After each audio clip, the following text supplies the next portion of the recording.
देख रहे हैं क्रांति बुलेटिन न्यूज और मैं हूं आपके साथ आरती सिंह आजाद। डालते हैं नजर आज की खास खबरों की ओर। शहीदों की याद में रिलीज हुआ गढ़वाली गीत पुलवामा हमले की बरसी के बाद से फिर सुर्खियां बटोर रहा है। उत्तराखंड के लोक गीतकार पवन सेमवाल की दर्द भरी आवाज में गीत सुनकर हर कोई भावुक होता नजर आ रहा है।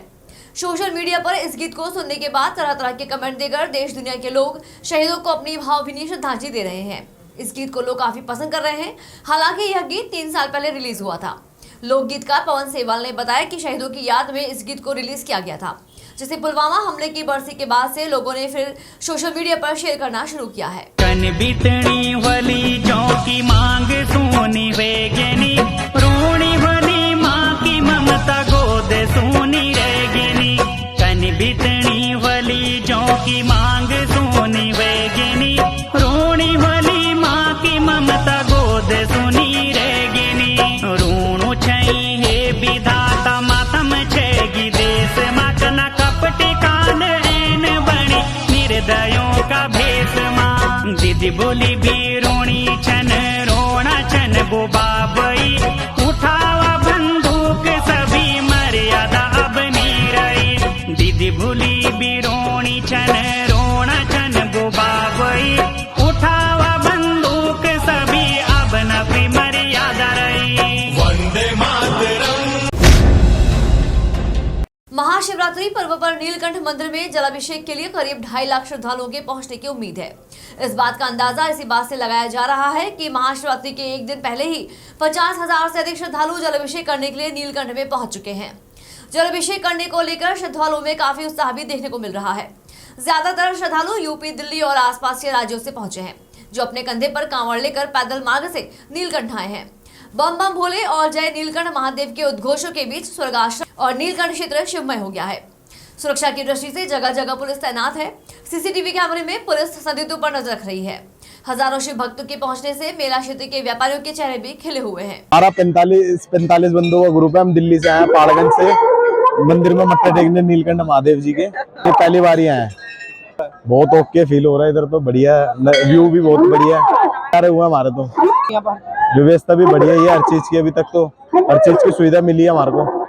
हम 10 लोग हैं। मेरा नाम संजय है। मोदी नगर से गाजियाबाद से आए हैं और 10 लोग हैं और कांवड़ यात्रा में नीलकंठ के दर्शन करने के लिए बहुत अच्छी तरह नहीं कई बार आ चुके हैं और इस बार भी आए हैं। भोलेनाथ ने बुलाया तो हम दर्शन के लिए। बहुत बढ़िया व्यवस्था हुई है, कोई दिक्कत नहीं है, नॉर्मली है। महाशिवरात्रि 18 तारीख मतलब 17 तारीख रात 12 बजे से लग जाएगी और 19 तारीख सुबह तक रहेगी। भक्तों का तांता तो अभी से शुरू हो चुका है 12-13 तारीख से और ये 19 तारीख तक चलेगा, क्योंकि 19 तारीख को रविवार है। उस दिन भी काफी अच्छी संख्या में भक्तगण आएंगे और जलाभिषेक करेंगे।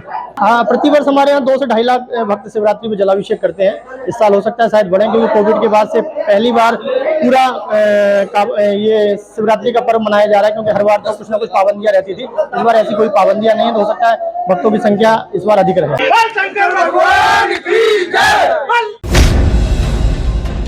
नैनीताल दुग्ध उत्पादक सहकारी संघ द्वारा दुग्ध सहकारिता का है मिशन, गांव गांव में हो दुग्ध उत्पादन। कार्यक्रम के तहत महिलाओं को दुग्ध सहकारिता के माध्यम से स्वरोजगार से जोड़ने के उद्देश्य से महिला दुग्ध उत्पादक सहकारी समिति का किया शुभारंभ। निर्धारित कार्यक्रम के तहत अध्यक्ष नैनीताल दुग्ध संघ व प्रशासक उत्तराखंड सहकारी डेयरी फेडरेशन मुकेश बोरा व भाजपा जिलाध्यक्ष प्रताप सिंह बिष्ट द्वारा हल्द्वानी विकास खंड के रामपुर रोड में आज 17 फरवरी से पांडे नवाड नाम से सामान्य महिला दुग्ध समिति का शुभारंभ किया गया। इस दौरान श्री बोरा ने कहा कि महिलाओं की सहकारिता में अधिकाधिक सहभागिता के उद्देश्य से महिला समितियों के गठन हेतु अभियान चलाया गया है, जिससे ग्रामीण क्षेत्रों में महिला दुग्ध उत्पादक सदस्यों के लिए दुग्ध उत्पादन स्वरोजगार के साथ ही उनकी आय का मुख्य साधन बन सके। कार्यक्रम के मुख्य अतिथि एवं भाजपा जिलाध्यक्ष प्रताप सिंह बिष्ट ने कहा कि दुग्ध सहकारिता के क्षेत्र में सरकार द्वारा किसानों की आय बढ़ाने हेतु विभिन्न योजनाएं संचालित की जा रही हैं। किसान उन योजनाओं का दुग्ध उत्पादन के क्षेत्र में लाभ लेकर अपनी आय में वृद्धि कर सकते हैं।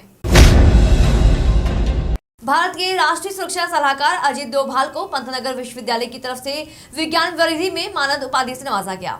आपको बता दें कि कोरोना काल के बाद आज पंतनगर कृषि विश्वविद्यालय द्वारा भौतिक रूप से 34वें दीक्षांत समारोह का आयोजन किया गया, जिसमें राष्ट्रीय सुरक्षा सलाहकार अजीत डोभाल को मानद उपाधि से नवाजा गया। साथ में दीक्षांत समारोह में 2503 छात्र और छात्राओं को उपाधि के साथ में 271 पीएचडी डिग्री दी गई। वहीं 2020-21 वर्ष में प्राप्त करने वाले बच्चों को स्वर्ण पदक 13 को, रजत पदक 12 बच्चों को, कांस्य पदक 11 छात्र छात्राओं के साथ में वर्ष 2021-22 में प्राप्त करने वाले बच्चों को स्वर्ण पदक 13 को, रजत पदक 10 बच्चों को, कांस्य पदक 10 छात्र छात्राओं को दिया गया। मुझे गोल्ड मेडल मिला है बीएससी एग्रीकल्चर ऑनर्स में और मुझे बहुत ही खुशी हो रही है। मैं अपने माता पिता का धन्यवाद करना चाहती हूँ कि उन्होंने मेरा बहुत सपोर्ट किया है, जिस वजह से आज मुझे इस मुकाम पे पहुँची हूँ। धन्यवाद। क्या टारगेट आगे? मैं इंडियन सिविल सर्विसेज ज्वाइन करना चाहती हूँ। कहाँ से हैं? मैं पिथौरागढ़ से हूँ। पिथौरागढ़ कौन सी जगह से? पिथौरागढ़ रई से। आपके मदर फादर कहीं? मेरे पापा एक बिजनेसमैन हैं और मम्मी हाउसवाइफ है। अवंतिका चंद। मुझे बहुत खुशी है कि आज मुझे सिल्वर मेडल मिला है। मैं बीएससी ऑनर्स एग्रीकल्चर की डिग्री आज मुझे गवर्नर साहब के हाथ से मिली है और अभी मैं फ़िलहाल इंडियन बैंक में सर्विस कर रही हूँ एग्रीकल्चर फील्ड ऑफिसर की तरह, और आगे भी मेरा लक्ष्य है कि मैं और इसी में तरक्की करूँ। और मैं इसका श्रेय अपने माता पिता को और अपने सारे गुरुजनों और दोस्तों को देना चाहती हूँ। अंकिता तिवारी। उपाधियां दी गई, किस तरीके से आप इस कार्यक्रम को देखते हैं और आगे आज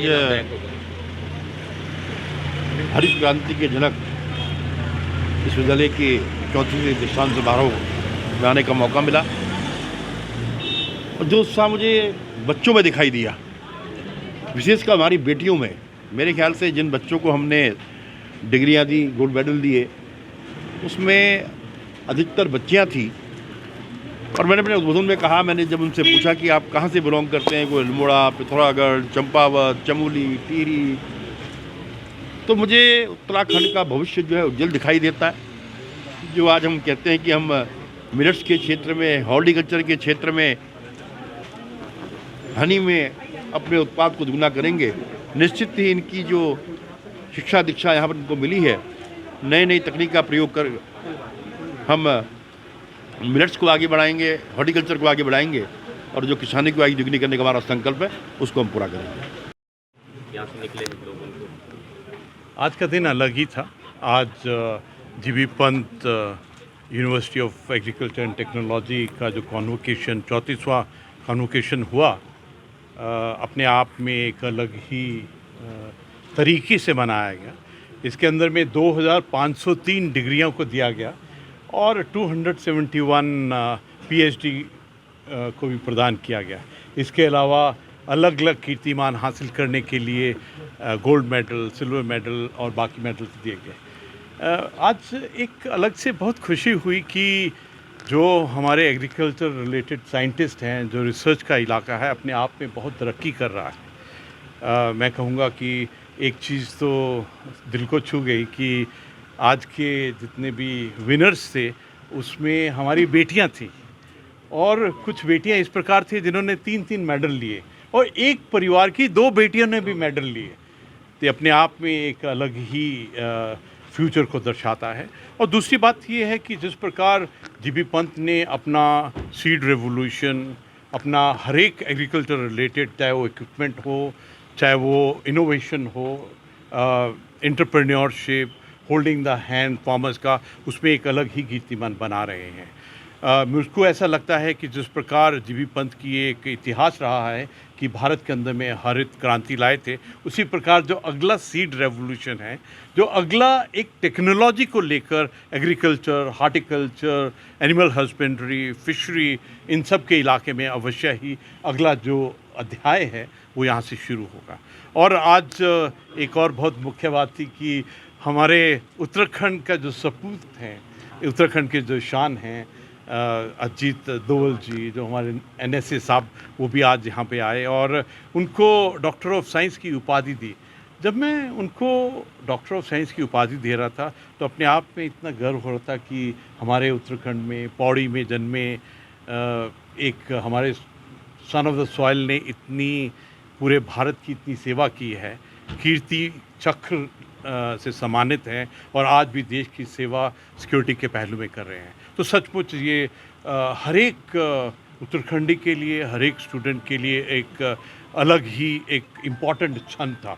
और मैं ये भी कहूँगा कि जिस प्रकार से मैंने बहुत डिटेल से जीबी पंत यूनिवर्सिटी को देख रहा हूँ और वाइस चांसलर साहब डॉक्टर चौहान साहब ने जो बदलाव लाए हैं, इसके रिजल्ट्स आप अवश्य देखेंगे, क्योंकि जिस प्रकार से नए प्रोडक्ट, नए पेटेंट और नई पब्लिकेशंस और रिसर्च पब्लिश की हैं, उनमें एक बदलाव आया है। मुझको ऐसा लगता है कि जिलाधिकारी विनय शंकर पांडे की अध्यक्षता में कलेक्ट्रेट में जिला पर्यटन विकास समिति की एक बैठक आयोजित हुई।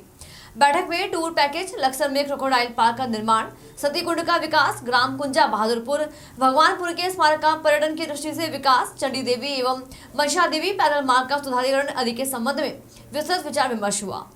जिलाधिकारी ने बैठक में टूर पैकेज के संबंध में कहा कि टूर पैकेज में सभी सुविधाओं से युक्त गाड़ियां का संचालन होना चाहिए, जिसमें स्क्रीन लगी हो, जिसके माध्यम से हरिद्वार के प्रमुख स्थानों की जानकारी लघु फिल्मों के माध्यम से तीर्थ यात्रियों पर्यटकों को दी जाए तथा उसमें टूरिस्ट गाइड की भी व्यवस्था हो। उन्होंने कहा कि पर्यटन की दृष्टि से लक्सर में क्रोकोडाइल पार्क विकसित किया जा सकता है, क्योंकि वहां पर मगरमच्छ बहुतायत मात्रा में दिखाई देते हैं।